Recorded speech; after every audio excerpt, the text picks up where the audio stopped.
Assalamualaikum warahmatullahi wabarakatuh. Perkenalkan, nama saya Zidan MZ.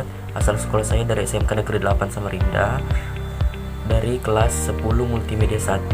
Di video kali ini saya akan membacakan contoh teks hikayat. Tapi sebelum lanjut, kita harus mengetahui dulu apa itu sih teks hikayat. Jadi, kata hikayat berasal dari bahasa Arab, yaitu hikayah yang berarti cerita, kisah atau dongeng. Kata itu berasal dari kata haka yang berarti menceritakan atau mengatakan sesuatu kepada orang lain. Selanjutnya adalah struktur dari teks hikayat. Apa saja sih struktur dari teks hikayat? Yang pertama ada abstraksi, yang kedua adalah orientasi, yang ketiga komplikasi, dan keempat evaluasi, kelima resolusi, dan terakhir koda.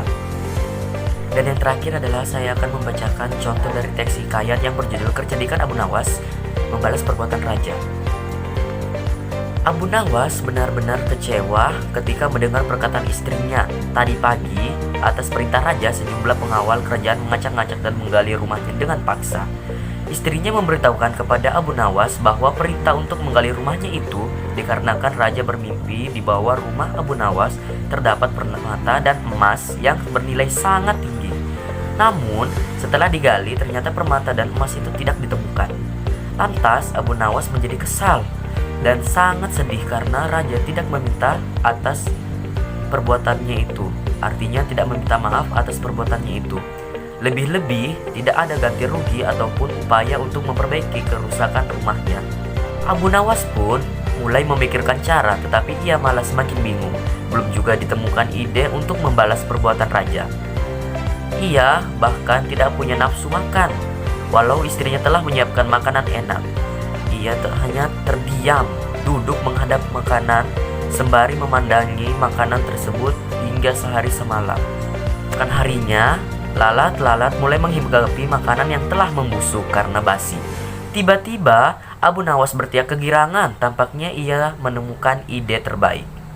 Abu Nawas pun beranjak dari tempat duduknya, lalu berkata kepada istrinya, "Tolong ambilkan penutup untuk makananku dan sebatang tongkat besi yang kuat." Walau merasa bingung, istri Abu Nawas menyiapkan apa yang dibutuhkan suaminya. "Untuk apa semua ini?" tanya istri Abu Nawas.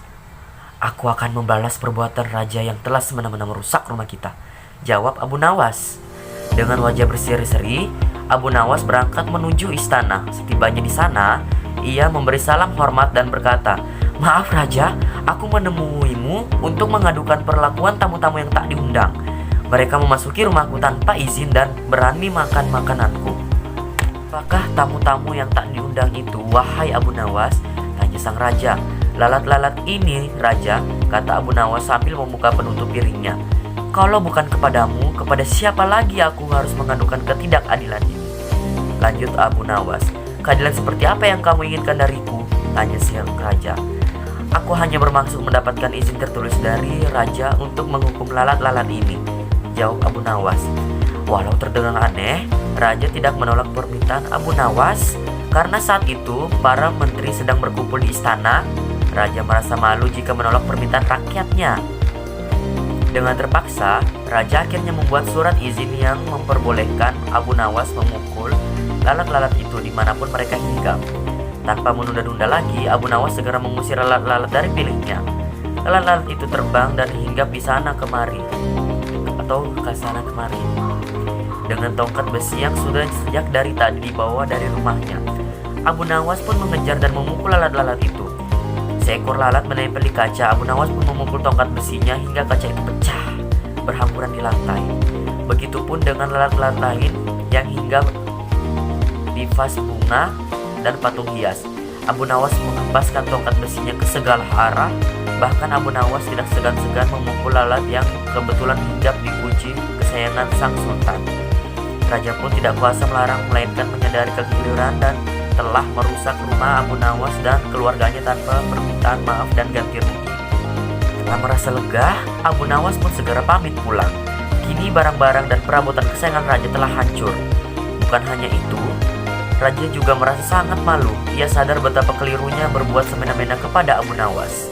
Abu Nawas yang selalu lucu, nyentrik, cerdik, mengatasi berbagai masalah dan menghibur banyak orang itu ternyata bisa sangat marah kepada orang yang berbuat semena-mena kepadanya. Sementara itu, Abu Nawas pulang dengan perasaan puas dan lega.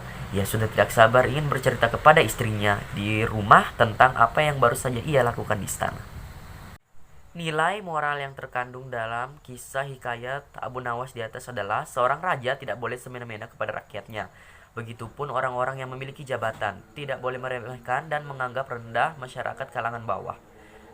Hargailah dan hormati orang lain agar kamu juga ingin dihormati. Kehormatan itu tidak dicari melainkan dibentuk, dan untuk membentuknya mulailah dari diri sendiri. Sebelum mengakhiri video ini, saya mengucapkan terima kasih sebesar-besarnya kepada Bu Desi Nurwulansari karena telah membimbing saya dan mengajari saya tentang cerita atau hikayat beserta struktur dan penjelasan pengertiannya. Oke, itu saja yang dapat saya sampaikan di video ini. Terima kasih telah menonton video saya. Assalamualaikum warahmatullahi wabarakatuh.